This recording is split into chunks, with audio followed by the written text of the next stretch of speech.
paper Body Ritual Among the Nacirema by Horace Minor provides an interesting insight on how some cultures may be viewed. He talks about the culture of the Nacirema people and the rituals that they are obsessed with. These rituals involve pain, discomfort, and the improvement of self-appearance.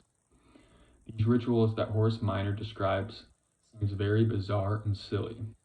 However, the Nacirema culture is not a random distant civilization. It is us Americans. Minor uses satire to describe these everyday, normal rituals to sound out of the ordinary. With this, he makes his point. When described through an outside lens, the most routine aspects of our daily lives, such as going to the dentist, taking medicine, or visiting the doctor at the hospital, seem strange and unconventional. After reading this paper, it makes me take a second look at different cultures around the world.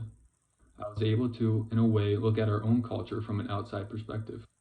It allows me to be mindful of my own bias when interpreting the other societies and cultures, as anthropologists can often exaggerate the strangeness of foreign traditions. From this outside perspective, I am also able to reflect on American culture itself, with our obsession with beauty, health, and self-image. From extreme diets to cosmetic procedures, it shows us how much American culture is in the pursuit of societal ideals. The tipping culture in America is a common practice in our country. It is almost an unspoken rule here, but may seem excessive from an outside observer. Foreigners with their outside perspective may find tipping culture to be confusing and inconsistent. Some visitors struggle to understand when tipping is required and how much is appropriate, as the amounts vary by situation. Tipping culture can be viewed as an unfair burden on customers, as in many countries businesses pay workers a livable wage and tipping isn't expected. From an outside observer, they may find it strange that American customers are responsible for ensuring service workers earn enough money to live. For them, tipping is a reward for service that went above and beyond, compared to the obligation of tipping in America. Many foreigners may view it as a flawed system that allows businesses to underpay their employees. However, since workers need to work harder for their tips, the service in the United States tends to be better and more friendlier than service in their own countries where tipping is rare. Since tips are a part of their income, American workers tend to be better and more polite. Tipping culture is connected to the U.S. cultural values of individualism and capitalism. America has a strong individualistic culture where people are expected to take responsibility for their own success. Tipping is seen as a way for workers to make more based on the quality of their work. The U.S. also has a market-driven economy, and tipping reflects this by allowing customers to directly impact workers' earnings. This aligns with the idea that competition and consumer choice should shape economic outcomes. Tipping was not originally part of the American culture, as it was brought over from Europe in the late 19th century, as it was a way for the wealthy to show off their class. Many Americans initially resisted tipping, and even some states banned tipping.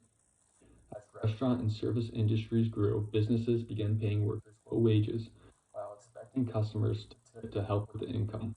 The federal minimum wage for tipped workers was created in 1966, which ultimately locked tipping into the U.S. economic system. While tipping in restaurants was common, in the late 20th century, it expanded to other service industries. Now, in the current day of technology, with the rise of digital payments, tipping has become even more common. There are many tablet-based checkout systems that default to around a 20% tip, which makes tipping feel less optional. I believe tipping culture has become detrimental to the United States culture. It was originally optional and was to reward good service. Now it feels forced in order to help workers make a livable wage. Alish Herman, an SNN producer for The Standard and Advanced Journalism, wrote an article for The Standard in 2024 and said, "Tipped workers are turning up to their jobs without knowing how much they will earn from that specific shift, causing not only financial strain and uncertainty, but also a strain on the worker's mental health." This out-of-control tipping culture allows businesses to underpay their workers. Tipping doesn't just negatively affect the workers, but it puts social and financial pressure on the customers, as tipping is now more expected in more places than ever. Overall, tipping culture in America has become a deeply flawed system that harms workers and pressures customers.